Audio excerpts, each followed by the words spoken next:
Kamu tuh udah menang berapa banyak perkara? Kamu nggak usah ngajari saya, nggak perlu menang. Saya bicara kebenaran. Kebenaran tidak peduli siapa menang kalah, tapi harus ditegakkan. Itu pesan moralnya.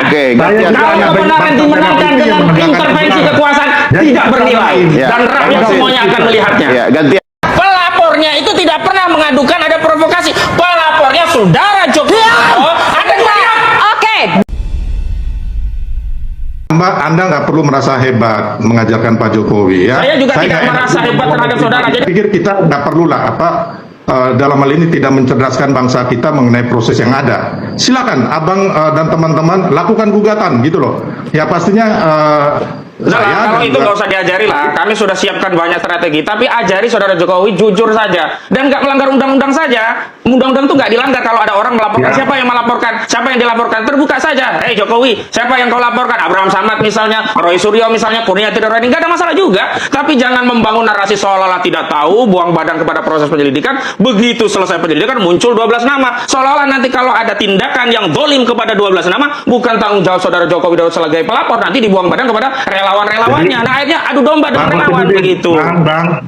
Anda nggak perlu merasa hebat mengajarkan Pak Jokowi ya. Saya juga tidak merasa hebat terhadap saudara. Jadi saudara tadi jangan ngajari saya langkah hukum yang perlu saya tempuh dan tim saya. Itu pesan saya. Kamu tuh udah menang berapa banyak perkara? Kamu nggak usah ngajari saya. Nggak perlu menang. Saya bicara kebenaran. Kebenaran tidak peduli siapa menang kalah, tapi harus ditegakkan. Itu pesan moralnya. Kalau kebenaran dimenangkan dengan intervensi kekuasaan tidak bernilai, dan rakyat semuanya akan melihatnya. Gantian, biar dijawab dulu. Nanti saya beri kesempatan menjawab. Silakan, Bang Silver, silakan.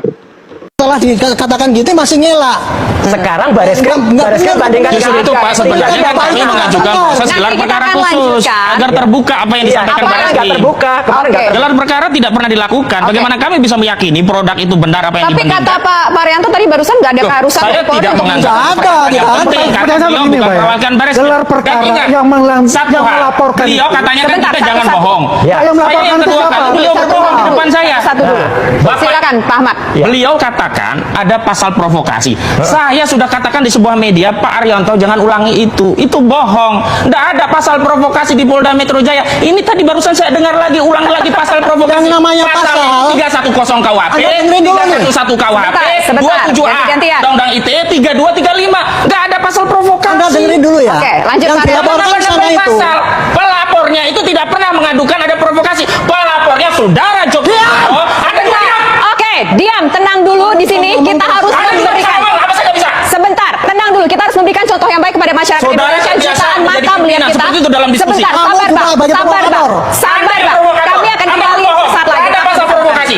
Bagaimana kami meyakini hasilnya jika dalam prosesnya saja klien kami diperlakukan tidak adil. Kami lapor hanya diterima Dumas. Saudara Pradi Bersatu dan lain-lain itu langsung jadi LP. LP itu pro justisia, Dumas itu belum pro justisia. Nah, kalau memang mau fokus, mau membuktikan, ya udah yang di Bareskrim buktikan dulu. Sepanjang belum ada pembuktian bahwa ijazah itu absah hasil atau tidak, nggak bisa orang kemudian dipidana melakukan tindakan pencemaran dan seterusnya.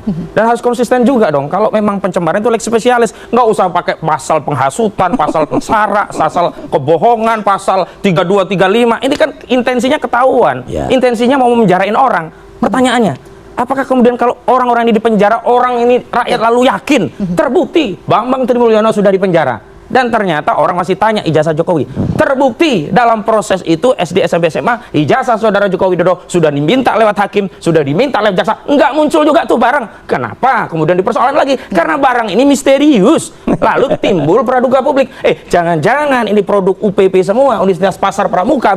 Yang kedua, saya ingin sampaikan kepada publik bahwa kita tidak boleh melakukan generalisasi dan memperluas persoalan ini ke hal-hal yang sifatnya asumsi, apalagi tuduhan. Saya setuju tadi kuasa hukum saudara Jokowi Dodo menyatakan di Polda ini laporannya adalah perkara terkait tuduhan ijazah palsu berkaitan dengan dugaan pencemaran dan fitnah. Tidak ada itu pasal-pasal provokasi. Sehingga hemat kami fokus saja pada apa yang sudah dilaporkan saudara Jokowi Dodo dan seputar itu saja. Tidak kemudian membangun narasi ingin menjatuhkan siapa? Nggak ada presiden. Kecuali ke Pak Prabowo Subianto bisa kita jatuhkan. Saudara Jokowi Dodo itu sekarang warga negara biasa seperti kami. Yang ketiga, kami juga ingin tegaskan melalui forum yang menarik ini ya, bahwa proses di Polda Metro Metro Jaya, kalau nanti Pak Jokowi menyatakan tak layani, nah ini menarik nih, Ya. tak layani. Memang harusnya Pak Jokowi sendiri yang melayani, nggak perlu bawa Pradi Bersatu, nggak perlu bawa Sylvester Stallone, nggak perlu bawa yang namanya apa pemuda patriot. Ngapain mereka bikin laporan-laporan? Kenapa Polda Metro Jaya mengkonsolidasi dalam satu laporan? Karena nggak relevan yang lainnya nih. Perkaranya delik aduan, delik aduan yang punya wewenang hanya orang yang merasa tercemar, hanya orang yang merasa dirinya difitnah. Apa urusannya Pradi Bersatu? Kecuali meneliti organisasi Pradi Bersatu abal-abal atau tidak, boleh dia komplain. Nggak ada urusannya dengan Pradi Bersatu. Pradi berantakan juga nggak ada urusannya. Pradi bersama-sama juga nggak ada urusannya. Nah, yang ketiga, justru disinilah publik akan menilai sebenarnya perkara ini digelar secara fair, transparan, akuntabel dan kredibel atau tidak. Kalau Pak Arianto, saya tekankan proses tadi sudah dihadiri Pak Roy Suryo, kemudian Pak Roy Suryo masih komplain di publik, boleh dikatakan Pak Suryo itu nyari-nyari celah, nyari-nyari kesalahan. Nggak ada, prosesnya tidak dilibatkan, dan apa yang dikomplain tadi adalah sesuatu barang yang digelar oleh media melalui Bareskrim Mabes Polri. Karena itu harusnya Pak Johandani Rajopuro mengundang kami, dan dalam konteks gelar perkara khusus berdasarkan Perkapolri nomor 9 2019 itulah, 6 2019 itulah, nanti akan ada proses yang sifatnya adil, equal, transparan, kredibel dan akuntabel. Dan saya mengutip pernyataan Pak Listo Sigit Prabowo ya, yang kabarnya sebentar lagi akan diganti walau alam ya. Jargon beliau kan presisi. Untuk memastikan perkara ini presisi, beliau juga sering mengatakan, oh, penyelidikan itu harus dilakukan dengan pendekatan scientific crime investigation. Dan parameternya harus ada keterbukaan, ada ahli yang diundang, ada pihak yang dilibatkan. Beda loh kalau ini bukan perkara dari masyarakat, internal polisi melakukan penyelidikan, beda, kami tidak dilibatkan, tidak apa-apa. Ini kan perkara yang berasal dari masyarakat. Masyarakat yang mengadu kok tidak dilibatkan, ujuk-ujuk, kalau bahasanya, ujuk-ujuk kok tiba-tiba gelar sepihak. Dan saya yang keempat, saya ingin menegaskan, kita tidak sedang menyoal kredibilitas institusi dalam pengertian keseluruhan, tapi dalam kasus ini.